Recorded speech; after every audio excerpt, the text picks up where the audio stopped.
Vamos lá, gente. Mutação natural. A mutação natural ocorre devido a um erro durante a replicação do material genético. O que quer dizer isso?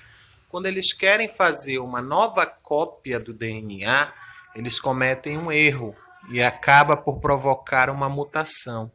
Então, uma alteração do código genético provocada pela síntese de uma nova cadeia de DNA. Isso normalmente acontece quando ele vai fazer uma cópia dele para fazer uma nova célula. Lembrando que isso só é válido quando justamente eu vou fazer um gameta. Então, fazendo uma cópia para formar um novo gameta, e aí eu tenho essa alteração do código genético, ela é passada justamente para o novo ser vivo. Como é que isso acontece? O material genético está lá no núcleo todo enroladinho, como nós vemos aqui. E aí ele precisa ser transformado justamente numa outra estrutura, né? Então ele precisa ser copiado. Para ele ser copiado, ele tem algumas enzimas que atuam justamente nisso daí. Então a primeira enzima é a girase. A girase, ela enrola ou desenrola o material genético. Então aqui no caso nós temos o material genético enrolado, a girase atua e ela vai desenrolando esse material genético, deixando ele linear para ele começar a ser copiado. Depois disso nós temos a ligase. A ligase, ela vai quebrar essas ligações. Então ela quebra essas ligações do material genético. Quebrando essas ligações, eu posso fazer a leitura desse material para construir uma nova cadeia. Lembrando que ela é semiconservativa. O que quer dizer isso? Ela vai conservar metade do material genético e vai criar uma nova metade. Vai conservar essa metade e vai criar uma nova metade. Assim eu vou criando um novo material genético. Depois de quebrado, eu tenho a enzima da transcriptase. A transcriptase vai fazendo a leitura e a adição de material genético. Quando ocorre uma mutação? Quando essa transcriptase coloca uma base nitrogenada errada. Por exemplo, aqui, adenina, citosina, citosina, timina. E aí, quando ele vai construir, ele comete um erro. Adenina, guanina. Em vez dele colocar uma guanina aqui, ela coloca uma timina. Tá? Então, esse erro faz um emparelhamento entre citosina e timina. Eles não vão poder se ligar. Então, eu vou ter que trocar uma dessas duas bases nitrogenadas. Se eu trocar a timina, eu tenho justamente a correção da mutação. Eu tiro essa timina e ponho uma guanina. Corrigi, voltou ao normal. Mas se eu trocar outra base que está certa, que é a citosina, e colocar uma adenina aqui, eu vou montar uma nova cadeia, tá bom? Aí nós vamos, esse emparelhamento errado, nós temos aqui, olha, timina, citosina, não vai poder se ligar. Vai entrar uma outra enzima, chamada enzima de correção. A enzima de correção, ela vai corrigir esse erro. Citosina, timina, não pode ocorrer essa ligação. Então tem que ocorrer uma alteração de uma das bases. Se eu alterar a timina, corrijo o erro. Mas se eu alterar a citosina, eu permaneço o erro e eu vou fazer uma mutação. Tá bom? Olha aqui. Aqui eu troquei a citosina e coloquei uma adenina.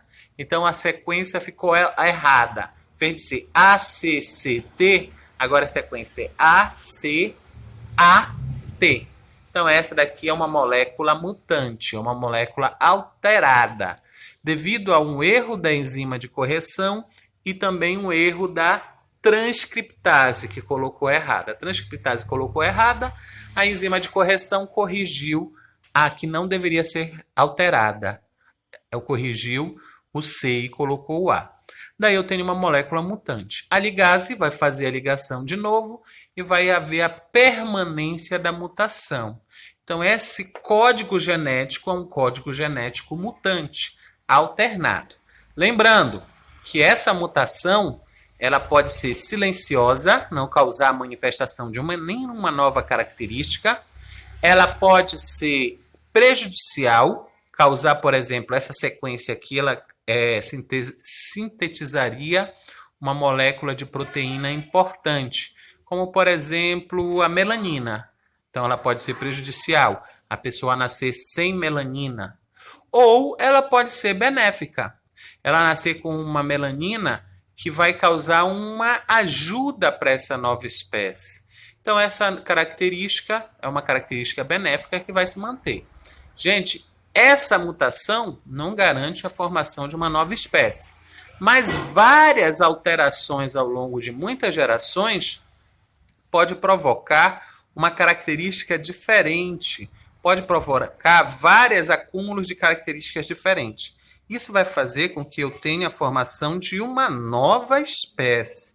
Então, quanto mais características diferenciadas que vão ajudar esse ser vivo a sobreviver, faz com que eu tenha cada vez maior diferenciação. Digamos que essa característica aqui seja para ter a capacidade de se camuflar. Então, alterou a melanina e a melanina agora é uma camuflagem maior. A cor que formou vai dar uma maior chance de sobrevivência para a espécie, porque essa espécie vai se camuflar melhor. Isso não é uma espécie diferente, mas essa coloração diferenciada pode dificultar a reprodução, tá ok? Então, uma cor diferenciada na espécie pode fazer com que o ser vivo não reproduza mais. E aí, essa falta de reprodução, essa diferenciação muito acentuada, faz com que forme uma nova espécie. Tá ok, gente? Então, a mutação é a principal causa de novas características. E essa mutação natural é a principal causa de formação de novas espécies. Lembrando que essas mutações vão ao longo de várias gerações, de pouquinho em pouquinho, diferenciando, até justamente que eu tenha espécies diferentes. No caso dos X-Men, que são, por exemplo, mutantes, o código genético promoveu uma diferenciação que formou uma característica nova. No desenho X-Men, os mutantes adquiriram poderes, telecinésia, telepatia, invulnerabilidade, super força, capacidade de atirar raio laser dos olhos, tá ok? E aí, quanto mais diferenciação vai acontecendo, eu vou ter uma separação reprodutiva até a formação de uma nova espécie.